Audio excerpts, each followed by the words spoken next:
Jelajahi cara baru mendapatkan informasi. Download Metro TV Extend sekarang.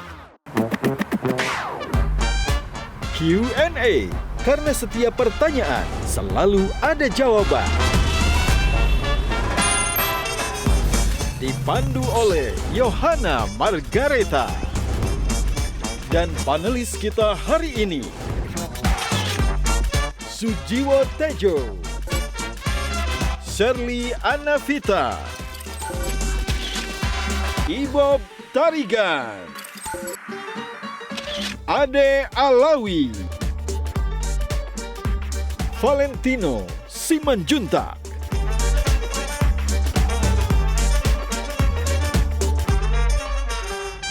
Ada teman saya yang tidak percaya akan adanya Tuhan gitu. Saya relatif punya kreativitas tuh untuk meru'yah orang-orang itu. Oke, baik. Tapi sudah punya SIM belum? Surat izin mendakwah. Wah, itu yang belum. Pernah nggak di posisi di mana ketika sudah menyampaikan tapi orangnya nggak bergeming? Kok kalau wanita beda sih tatapan matanya. Dulu saya mendengarkan Habib, sekarang kayaknya nggak begitu saya dengarkan lagi, karena nggak pernah nakal. Itu beban sekali. Kalian kapan login? Nah, insya Allah. Selamat datang di Q&A bersama saya Yohana Margareta. Pemirsa, bintang tamu kita hari ini sangat spesial. Ia adalah seseorang yang menyandang gelar Habib, tapi penampilannya sangat casual khas milenial banget. Selain itu, bintang tamu kita hari ini juga biasa memanfaatkan platform digital seperti YouTube, Instagram, Facebook, dan juga Twitternya untuk berdakwah. Dan ternyata dakwahnya ini juga kerap digemari oleh kaum milenial. Inilah Q&A, karena setiap pertanyaan selalu ada jawaban. Semuanya sudah semangat untuk Anda pemirsa, langsung saja kita akan sambut bintang tamu kita hari ini. Dia adalah Habib Hussein Jafar Al-Haddad. Assalamualaikum Habib. Apa kabar? Kabar baik, alhamdulillah. Alhamdulillah.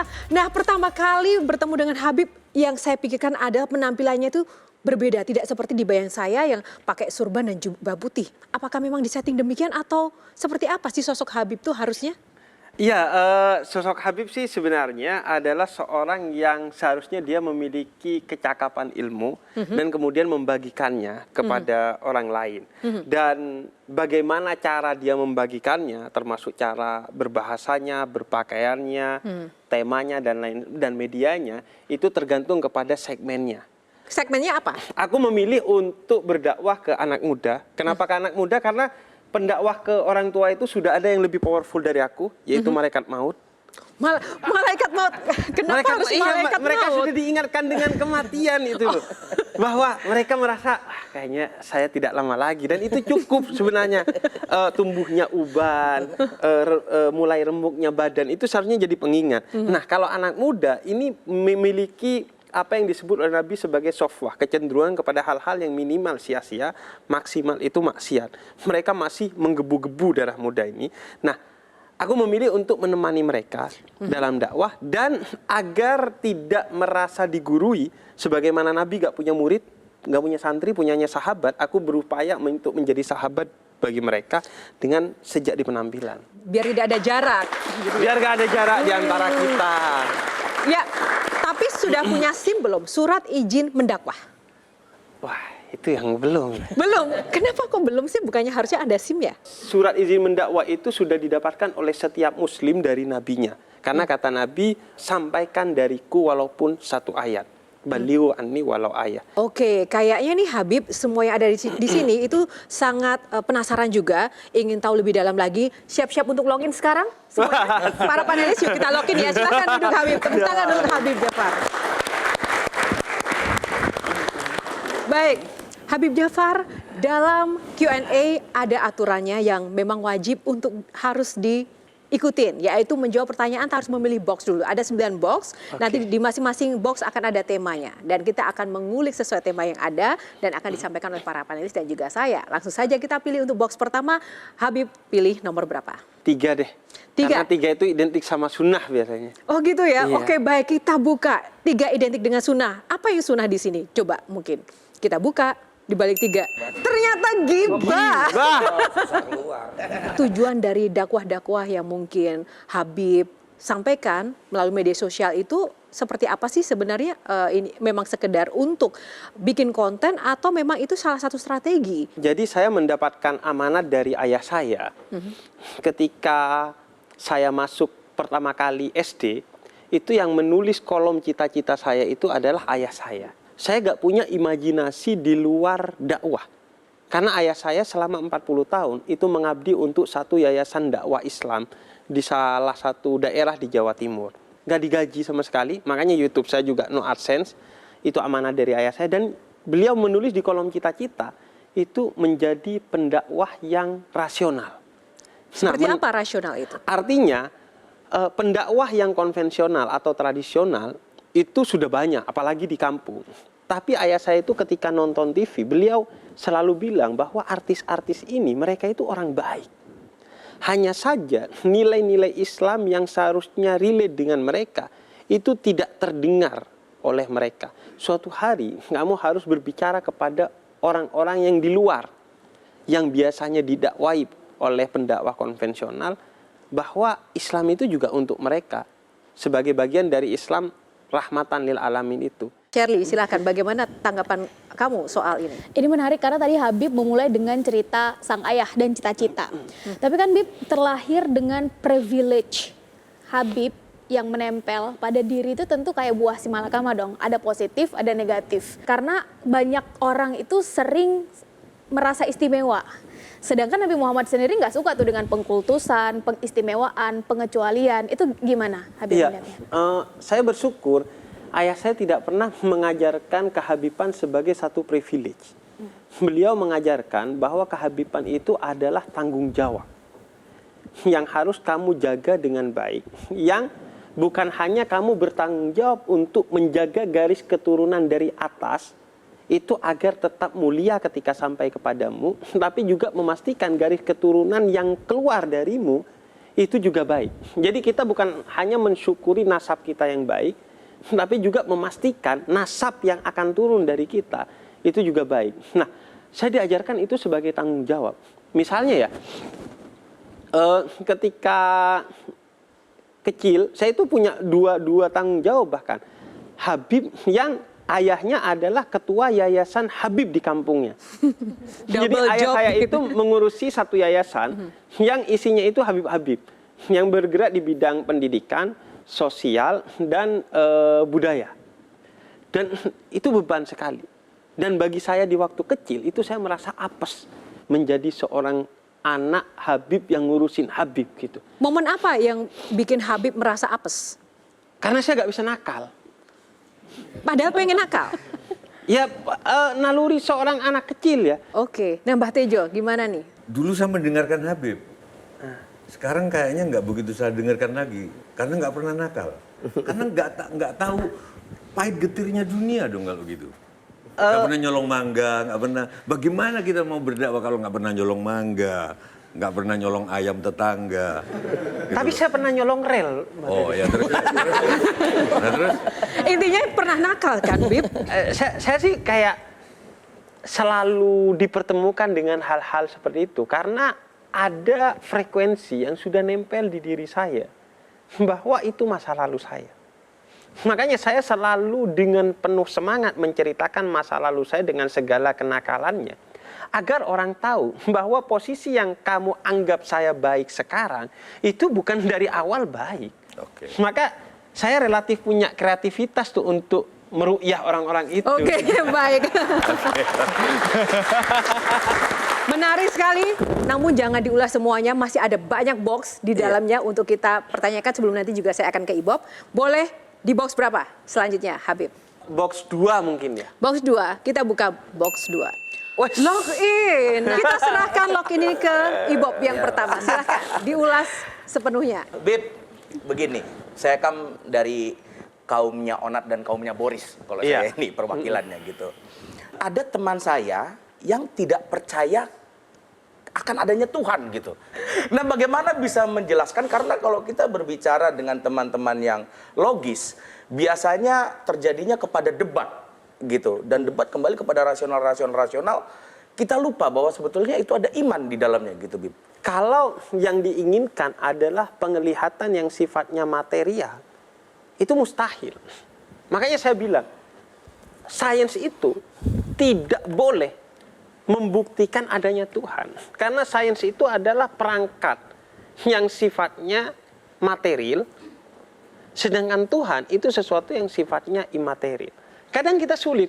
Sulitnya apa? Karena kita begitu dekat, sehingga kemudian sulitnya menjelaskan Tuhan kepada seseorang itu seperti sulitnya menjelaskan warna hitam ke orang buta.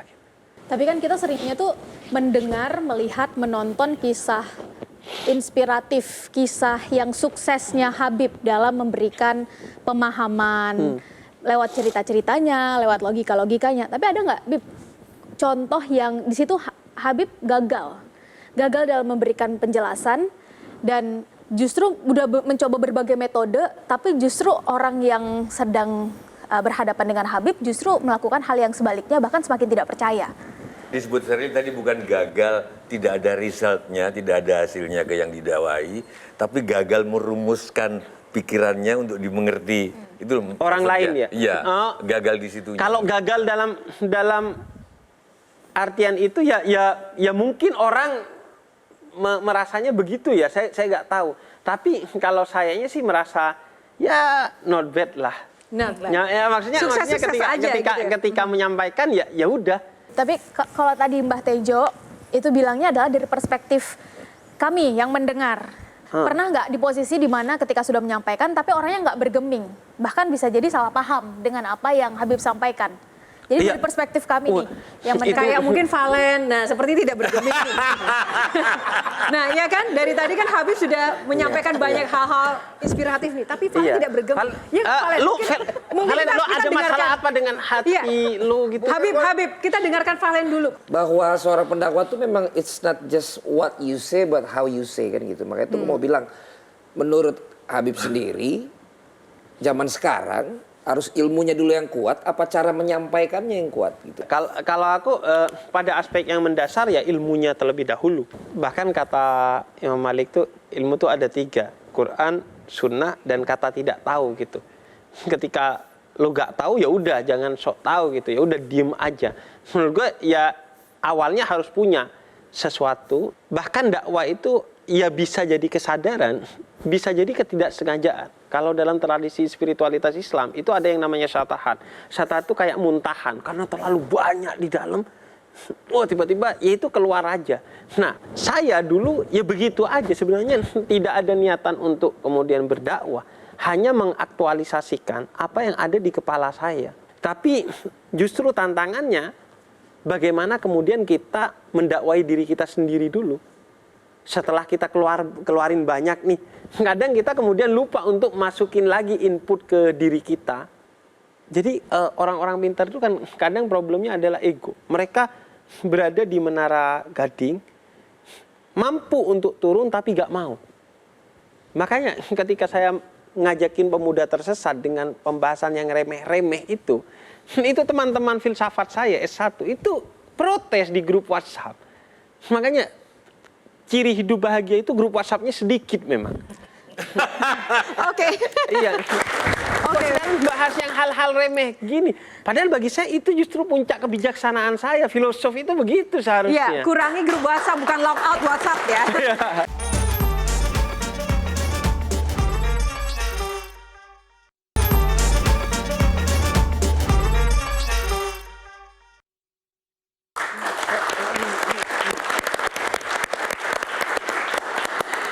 Kembali di Q&A karena setiap pertanyaan selalu ada jawaban.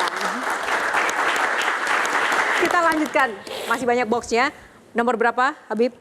Nomor 8 mungkin ya. Nomor 8. Aliran sesat. Waduh. Wah, ini bisa kita tindak lanjuti ya. Mungkin Ibob. Gini nih, Bib. Masalah kembali kepada pemuda tersesat gitu kan. Pemuda tersesat itu dianggap oleh orang-orang yang beragama sudah lama, seperti Habib di dalam grup WhatsApp untuk teman-temannya yang memang berilmu, itu menjadi keminderan untuk teman-teman yang pemuda tersesat ini gitu. Dianggap sudah sesat, bergabung bersama dengan orang-orang yang sudah baik. Kalau kita kan lihatnya dari luar itu kan orang-orang yang baik gitu. Gimana caranya Habib, kalau misalkan mendengar Habib berbicara saja, saya mau. Tapi judgmental itu kan bukan dari saya sendiri. Judgmental itu dari orang-orang beragama sendiri, Bib. Nah, bagaimana caranya supaya saya bisa diterima juga dan tidak dianggap sebagai aliran sesat yang masuk kepada orang-orang yang baik. Iya. Gitu. Ini agak sedikit curhat dan konsultasi. Silakan Habib. Perasaan tersesat itu penting agar kita terus bertumbuh gitu. Bagi saya orang itu berhenti pintar ketika dia sudah merasa pintar gitu. Maka perasaan bahwa kita masih bodoh itu penting untuk terus kita belajar sehingga kita akan menjaga sebagai pribadi yang pintar. Nah, sebenarnya pemuda tersesat itu. Gini Beb, dalam beberapa kasus kita sering melihat bahwa antara tokoh agama dengan agama itu jadi satu kesatuan. Padahal itu kan dua hal yang berbeda. Jadi seringkali yang disalahkan itu adalah agamanya karena tingkah si tokoh agamanya yang boleh jadi itu memang sudah keluar dari konteks yang seharusnya. Nah, di titik ini yang sering terjadi adalah kultus individu. Oh, itu karena si A, si B, Ustadz A, Ustadz B, atau pendeta A, pendeta B. Nah, dampaknya menurut saya luar biasa, apalagi di media sosial. Menurut saya ada satu prinsip di kalangan para habaib itu yang disebut sebagai waro. Waro itu adalah kehati-hatian. Nah, itu yang hilang di iklim media sosial kita. Kita itu betul-betul tidak hati-hati. Kenapa? Karena imajinasi virtual itu membuat seolah-olah kita itu sendiri. Makanya saya sering ketemu dengan orang yang di grup WhatsApp tuh frontal ngata-ngatain kita. Pas ketemu langsung gini, gak ada apa-apa. Malah kayak, wah bro kemana aja. Anda ngata-ngatain saya loh tadi loh di grup WhatsApp loh. Kenapa sekarang seolah gak ada apa-apa gitu. Makanya itu kan karena ruang virtual itu menjadi bahkan lebih nyata dari ruang nyata. Ketika orang di ruang virtual itu dia ngerasa, gue cuman ini kok cuman nulis di HP, dia gak pernah membayangkan bahwa tulisan kamu itu nanti itu akan tersebar ke jutaan orang di luar sana. Makanya saya gak marah dengan omongan orang di media sosial karena saya membayangkan orang ini nulis nih sambil pakai celana pendek, kaos kutang, tiduran, santai, ngata-ngatain orang, kenapa saya harus tersinggung dengan orang yang seperti ini. Nah itu yang sering, kehati-hatian itu hilang. Akhirnya kita terjebak pada kecepatan bukan ketepatan dalam berkomentar. Atau kalau sebagai umat beragama akan dihisap, dihitung kelak di akhirat yang itu akan dipertanggungjawabkan huruf per huruf gitu. Oke. Baik, terima kasih untuk box aliran sesat. Kita sudahi, kita masuk ke box lainnya. Oke. Kita ke box 5 mungkin ya yang di tengah. Box 5. Tanya receh. Oke, kita mau tanya-tanya Enteng-enteng kepada aja. Habib untuk kasih break sejenak. Tanya receh mulai dari Ibob lagi. Wah. Yang pertama. Oke, ini receh kita ngomongin buah-buahan lah. Buah apa yang nggak pernah tua, Bib? Mangga, karena ada mangga muda. Waduh, iya juga sih. Iya tapi- juga sih. Iya, ada mangga. Jadi benar atau enggak jawaban? Salah. Salah. Yang dimaksud buah yang tidak pernah tua adalah buah yang bisa operasi plastik di Korea, Bib. Nah, karena operasi plastik nggak pernah bisa tua, Bib. Gak pernah bisa tua. Nah, mau tanya ke Habib juga nih. Bagaimana hukumnya orang operasi plastik, Bib? Manusia yang sejati itu gak suka kepalsuan. Nah, Oke. Oke, Valen, silakan. Negara mana yang hanya ada 2 wanita? Kok kalau wanita beda sih tatapan matanya. Gak tahu ya. Oke, Valen. Italia. Oh karena Ita dan Lia. Iya. Kan receh. Oke, Shirley sekarang. Sherly mau bacain satu pantun yang tadi saya oratoret. Lagi sakit dipanggilin tabib. Cakep.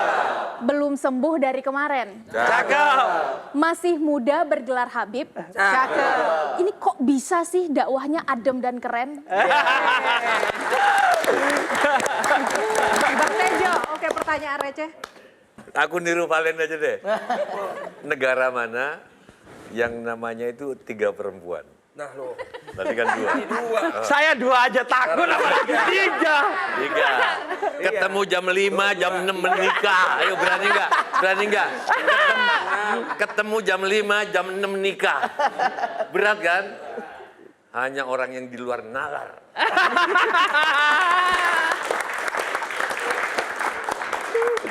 Udah aku jawab aja, Amerika. Ame, Riri, Kakak. Oh enggak, itu maksa Mas Tejo. Nggak bisa.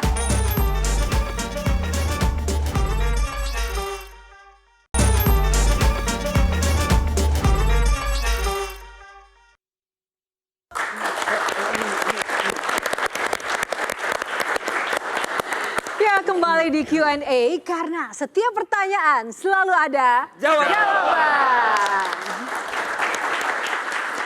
Dan di segmen kali ini kita sudah kehadiran jurnalis senior yang akan beradu juga dengan pertanyaan-pertanyaan untuk Habib Jafar, yaitu Ade Alawi. Selamat datang, Mas Ade. Ini menambah kekuatan kita ya untuk menggali lebih lagi sosok Habib Jafar yang di luar nalar. Nah, langsung saja kita akan buka box kali ini nomor berapa. Silakan pilih Habib Jafar. Nomor 7. Nomor 7, kita buka di balik nomor 7. 2024. Habib tahu nggak tanggal 14 Februari itu hari apa? Itu hari Rabu, itu hari ceria karena kita mau nyoblos besok 2024. Nyoblos nggak, Habib? Nyoblos. Kenapa ragu-ragu? Kenapa ragu-ragu? Enggak, Koplan. karena kan nyoblos itu hak kita ya. Dan kita akan menggunakan hak itu sebaik-baiknya. Oke. Ya kalau nanti dari siapa yang harus dicoblos sudah bisa meyakinkan ya kita coblos. Tapi kan sejauh ini Oke. kan kita nggak tahu ini masih. Masalahnya nggak ada partai yang warnanya pink. Oke, karena ini 2024 topiknya, kita langsung kasih kesempatan yang pertama untuk Mas Ade Alawi. Silakan. Bib, seringkali orang berpandangan ya, sebagian orang ya, bahwa politik itu kotor ya. Menurut Habib, politik itu kayak gimana sih, Bib? Menyenangkan tidak? Bagi saya salah satu persona Nabi Muhammad itu kan sebagai seorang politisi juga. Beliau itu berhasil membangun satu negara yang disebut dengan negara Madinah, yang dulunya namanya Yasrib, dalam tempo waktu yang sangat singkat, yaitu 2 periode 10 tahun.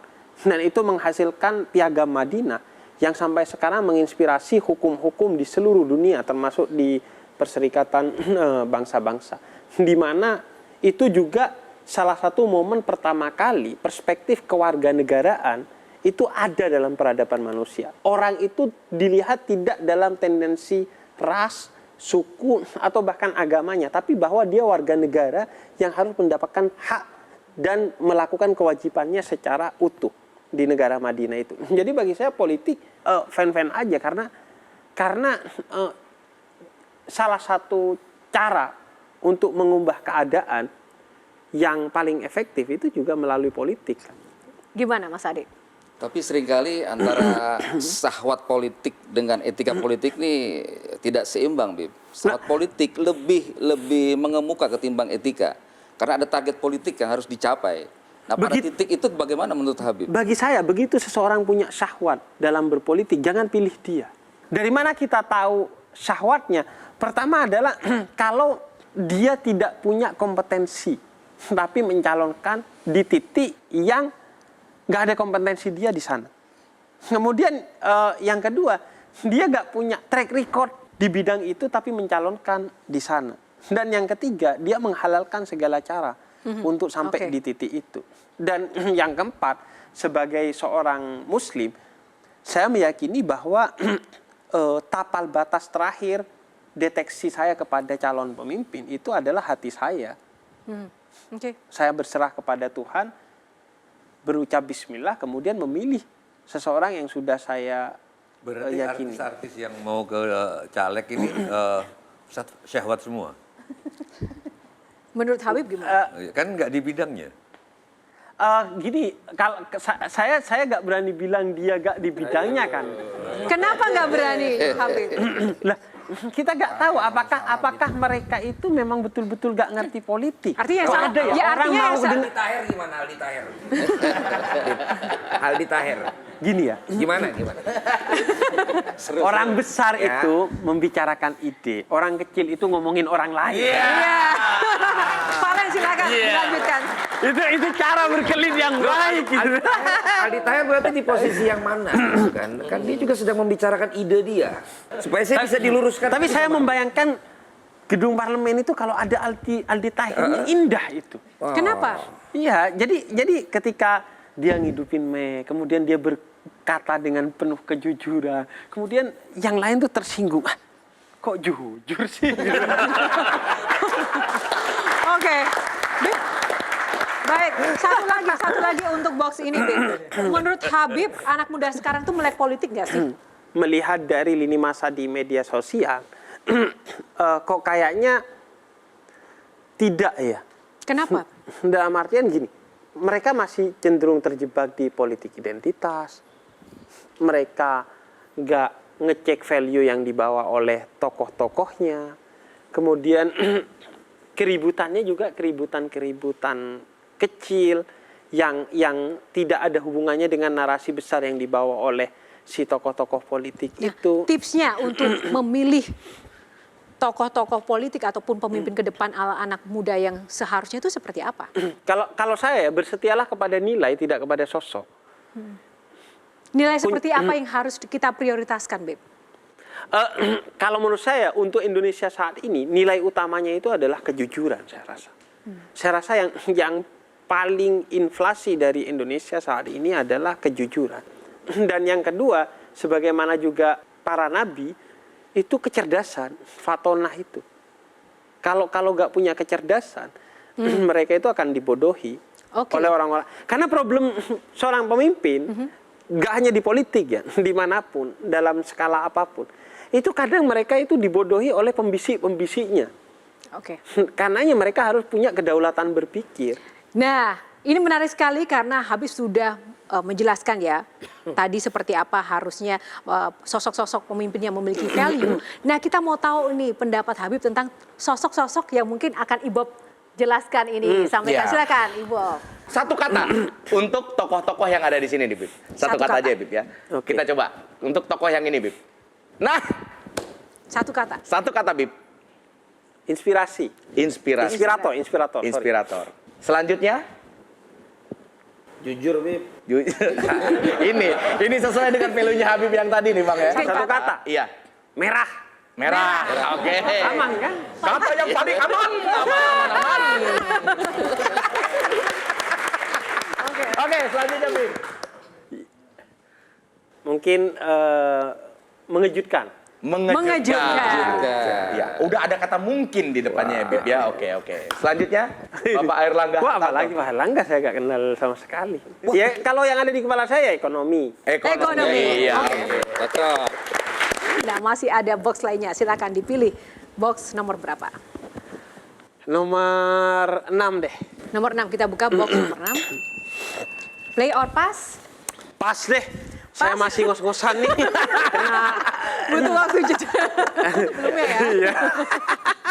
Oke, lanjut di box nomor berapa yang dipilih? Nomor 1 mungkin ya. Nomor 1. Keponya plus 62. Nah, sekarang ini kita mau kepoin Habib Jafar. Kita juga hadirkan rekan-rekan ini untuk bertanya langsung. Rekan-rekan mahasiswa, silakan. Pertanyaan saya terkait dengan konsep HAM dalam paradigma Barat versus Islam, Bib. Kita tahu kalau di Barat itu percaya melihat HAM dari sudut pandang paradigma antroposentris. Sedangkan di Islam itu melihatnya dari paradigma teosentris. Nah, masalahnya adalah terkadang hal ini menimbulkan citra di mana masyarakat Barat itu seringkali menganggap Islam ini keji dan kejam, Bib, dalam masalah HAM. Nah, bagaimana Habib melihat ini dan bagaimana kita meyakinkan orang-orang yang berpikir demikian? Itu saja, Habib. Terima kasih. Baik. Ada tesis yang menyatakan bahwa orang-orang Barat itu belajar hak asasi manusia itu justru dari Islam. Dan dari mana? Di antara yang paling monumental adalah khutbatul wada, khutbah terakhirnya Nabi Muhammad yang menegaskan tentang beberapa poin, isinya itu tentang kesetaraan gender, bahwa laki-laki dan perempuan itu adalah setara hak-haknya. Kemudian yang kedua adalah keagungan darah dan nyawa manusia. Bahwa darah, nyawa, dan juga harta manusia itu harus dilindungi dan tidak boleh dirampas, dilukai, atau diambil atas nama apapun. Karena itu anugerah dari Tuhan. Kemudian juga Islam punya jejak hak asasi manusia dari Piagam Madinah yang dibuat oleh Nabi Muhammad. Bahwa apapun agamanya, apapun sukunya, sebagai warga negara, mereka berhak untuk mendapatkan perlakuan yang setara, perlindungan yang total, dan segala sesuatu yang menjadi hak warga negara tanpa melihat agama dan rasnya. Nah, jadi pola pikir soal antroposentris dan teosentris itu tidak relevan kalau kita pakai tesis ini. Karena meskipun kemudian Islam itu mengambil inspirasi-inspirasi HAM dari Al-Quran dan Sunnah, tapi tidak bertentangan dengan nilai-nilai universal yang disepakati oleh akal sehat manusia. Makanya kalau ada manusia bersepakat, itu bisa menjadi hukum dalam Islam asalkan tidak bertentangan dengan nilai-nilai yang sifatnya substansi dalam Islam. Itu dalam falsafah hukum Islam disebutnya al-ada muhakkamah. Baik. Terima kasih. Penanya kedua, silakan. Habib ini kan seorang penulis ya, Bib. Salah satunya itu kalau nggak salah berjudul Seni Merayu Tuhan. Iya. Jadi pertanyaan saya itu, kenapa sih Bib kita itu harus ngerayu Tuhan? Terima kasih Bib. Karena surga itu hak prerogatif Tuhan dan hanya bisa masuk ke sana orang-orang yang mendapatkan rahmat Tuhan, termasuk Nabi sendiri, kata Nabi dan salah satu sabdanya. Karenanya jangan menganggap ibadah yang kita lakukan itu adalah voucher yang bisa ditukar dengan surga. Surga itu tidak dengan ibadah utamanya, tapi karena rahmat dari Tuhan. Makanya lakukan ibadah itu sebagai satu seni merayu Tuhan, sehingga Tuhan mau memberikan rahmatnya kepada kita, sehingga kita akan mendapatkan tempat terbaik di sisi Tuhan. Makanya kalau kita cek semua ibadah itu ada aspek seni merayunya. Jadi agar kemudian Tuhan ngerasa bahwa oh ini betul-betul penghambaan. Karena puncaknya bagi saya itu adalah penghambaan dalam ibadah. Bukan soal memberikan sesuatu kepada Tuhan dan berharap Tuhan kemudian memberikan balik atas apa yang kita berikan. Baik, terima kasih.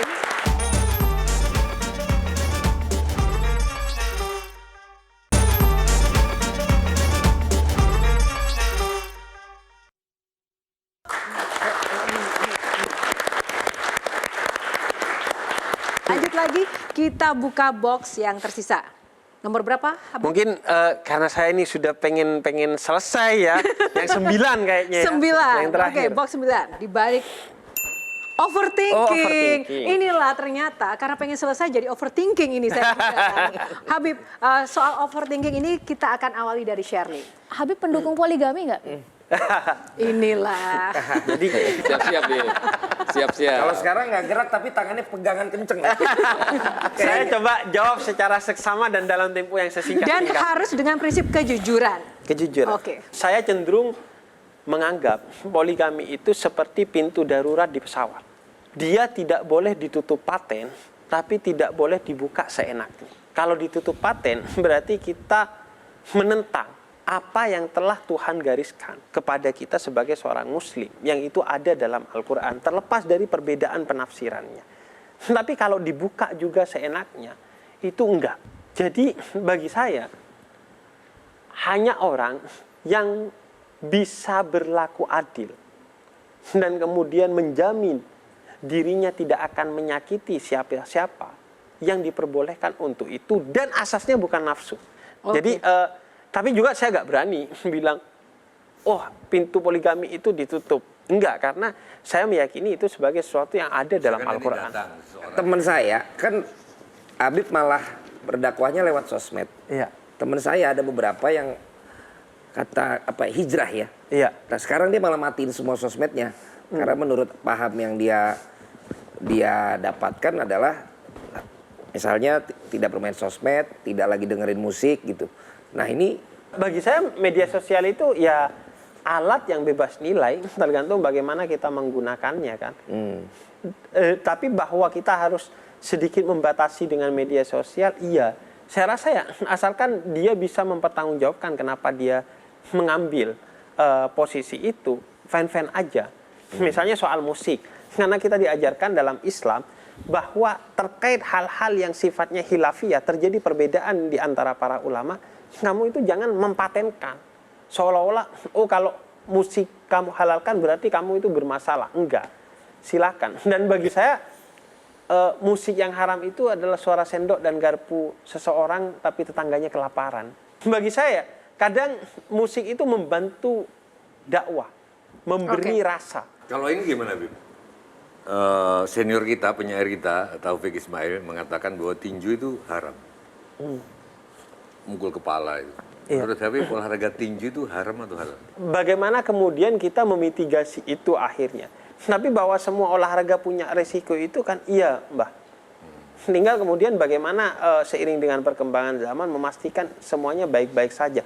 Dan yang saya nggak suka, dalam semua olahraga termasuk bola, itu terjadi pergeseran dari yang dulunya keindahan bergeser menuju kemenangan dan bahkan bergeser menuju perjudian. Nah itu begitu juga tinju, kalau sebagai satu keindahan olahraga fine-fine aja, tapi jangan digeser nih. Oke, terima kasih. Sedikit saja kesempatan Ibob yang overthinking. Saya singkat saja, Bib. Bagaimana dengan teman-teman saya yang menyarankan nanti aja tobatnya pas udah tua? Saya punya bayangan bahwa masa lalu itu milik sejarah, masa depan itu milik Tuhan. Yang milik kita itu detik ini, kita nggak bisa memastikan bahwa oh nanti aja tobatnya. Nanti itu bukan milik kita, itu milik Tuhan gitu. Kenapa Anda sok-sokan sekali seolah-olah Anda akan hidup sampai nanti gitu. Orang yang membayangkan tobatnya nanti aja, itu sombong sekali seolah-olah dia tahu bahwa umurnya dia akan sampai. Padahal sepersekian detik setelah dia ngomong gitu belum tentu dia masih hidup gitu. Jadi kalau tobat harus sekarang juga gitu ya, Bib? Iya, satu hal yang harus disegerakan karena memang kita nggak punya kuasa akan waktu. Yuk kita segera bertobat, teman-teman. Karena kita tidak tahu hari esok akan apa, tapi kita tahu setelah ini ada box nomor berapa yang tersisa. Kita buka lagi. Nomor 4. Nomor 4. Sudah takdir yang terakhir ini, box nomor 4. Truth or dare? Habib. Truth. Truth. Memang Habib ini suka kejujuran dan juga suka hal-hal yang memang apa adanya ya. Baik, mungkin kalau ngomong masa kejujuran ini Valen ahlinya. Silakan. Saya sebenarnya kurang sepakat Valen yang ngambil jatah ini. Ini semua tentang wanita ya. Yang pertama, momen paling memalukan apa yang Habib rasakan atau yang Habib lakukan dalam 1 bulan terakhir? Pingsan saat haji mungkin. Saya padahal petugas haji gitu. Kok ada petugasnya yang pingsan? Kan seharusnya petugasnya yang mengevakuasi yang pingsan ya. Tapi ini jangan bilang-bilang karena itu di kamar mandi saya pingsannya. Jadi gak ada orang yang tahu sebenarnya. Kita semuanya tahu di sini di masyarakat Indonesia, Habib. Terus tapi kenapa pingsan? Iya, jadi itu karena panas sekali kan, 46 derajat. Kemudian siang-siang ketika Arafah itu saya mandi karena ada kaget. Kemudian jantung saya berdebar, tiba-tiba pingsan. Padahal karena sibuk bikin konten pas di sana ya? Oh tidak. Nomor 2, hal kecil apa yang pernah dilakukan dan bikin Habib itu senang banget? Baca buku atau ngobrol sama teman. Itu privilege yang sekarang jarang saya dapatkan. Saya tuh sekedar yaudah duduk ngobrol sama teman tanpa dia punya kepentingan apapun dengan saya. Bagi saya itu hal kecil yang sungguh indah. Karena saya membayangkan rindu kepada masa lalu ketika saya baca buku seenaknya, saya ngobrol dengan orang seenaknya, kemudian ya hangat aja gitu dengan satu privilege yang dimiliki saya di masa lalu dan tidak dimiliki sekarang. Menyesal nggak, Bib? Dengan titik sekarang ini kan otomatis kan sudah tidak punya privacy atau bisa disalahartikan setiap ngomong. Dan banyak orang yang pamrih misalnya. Enggak, kalau menyesal enggak aja karena dari awal saya sadar bahwa ini tanggung jawab yang harus saya pegang gitu dengan segala resikonya. Pertanyaan ketiga, hal di luar Nurul apa?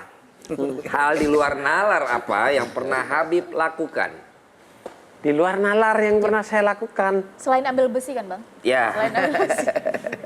Besi itu dia memang dalam nalarnya. Dengan sadar penuh. Dengan sadar karena dia memilih istri. Itu bukan urusan nalar bagi saya. Oh gitu. Itu puncaknya adalah urusan hati. Oke. Makanya gambling hati itu jam 5 dan 6. 6 itu ya. Itu gambling hati itu. Dan satu hal, memang soal perempuan itu selalu di luar nalar. Oke, silakan Valen Yang lanjut. keempat, Bib, apa lagu favoritnya Habib? Sama lagi. Bob Marley, saya suka semua lagu-lagu. Bob Marley. Ya ampun, bener Bib. Boleh nggak kita Benar. coba? Oke, Valen silakan. Salah satu redemption song deh. Redemption Song. No woman no cry. Harus itu. Harus itu. No woman no cry. Nomor Marley. Nomor Cry 5. tanpa woman. Jika dikasih kesempatan, lokasi mana yang ingin Habib kunjungi untuk berdakwah yang belum ya, dan kenapa? Pengennya ke daerah Afrika sana. Afrika? Iya. Karena kayak suka aja sama alamnya, suka aja kepada manusianya. Makanya pengen Samina mina. Oke, Valen, masih ada pertanyaan? Dari saya cukup sekian. Oke, tepuk tangan. Baik, Giliran saya dong yang nanya. Satu aja pertanyaan. baik, silakan. Valen kapan login? Insya Allah. Insya Allah. Oke, satu kata terakhir untuk box ini dari Mas Ade, silakan. Ada yang ditanyakan? Saya ingin bertanya gini, Bib. Ada orang berpendapat bahwa seharusnya ustadz-ustadz itu seperti Habib ini berdakwah pada wilayah-wilayah yang hitam, seperti kampung narkoba, lokalisasi. Habib setuju nggak dengan pemikiran seperti itu, Bib? Iya, makanya saya bikin Pemuda Tersesat itu kan untuk orang-orang yang merasa tidak pantas keresahan itu ditanyakan di masjid, di musola, di majelis taklim kepada Habib, kiai atau ustadz. Dan kalau itu dibiarkan, itu akan terus menjadi keresahan bagi dia yang akan menyebabkan dia terus jauh dari nilai-nilai luhur yang seharusnya ada pada dia gitu. Memang itu yang saya lakukan gitu. Dan kayaknya memang sudah hampir semua tempat yang di luar nalar pernah saya dakwai gitu. Saya kayak pernah di Banyuwangi, Mbak Tejo, saya dakwah di pembukaan acara pantai. Bahkan pernah di rumah sakit, saya diundang dakwah di rumah sakit itu. Kemudian di penjara, kemudian di lokalisasi, di Bali pernah di lokalisasi. Kemudian di kafe-kafe yang seperti itu. Artinya ya kita nggak pernah nolak sih mau dakwah di mana. Cuman posisi kita kan menunggu orang mengundang kita. Boleh dong dibagikan quotes untuk hari ini? Pujian yang tidak tepat sasaran adalah hinaan yang sejati. Habib Jafar di luar nalar, terima kasih. Terima kasih untuk para panelis dan juga rekan mahasiswa yang sudah hadir di Q&A. Semoga episode kali ini sangat menginspirasi Anda semuanya. Kita harus di luar nalar ya, agar kita juga tetap bisa bermanfaat itu tadi. Yang penting adalah bisa bermanfaat melalui dakwah dan juga perkembangan zaman yang ada bisa dimanfaatkan sebaik-baiknya untuk bisa memberikan dan menebarkan kebaikan. Saya Yohana Margareta undur diri, saksikan Q&A di episode selanjutnya. Karena setiap pertanyaan selalu ada jawaban.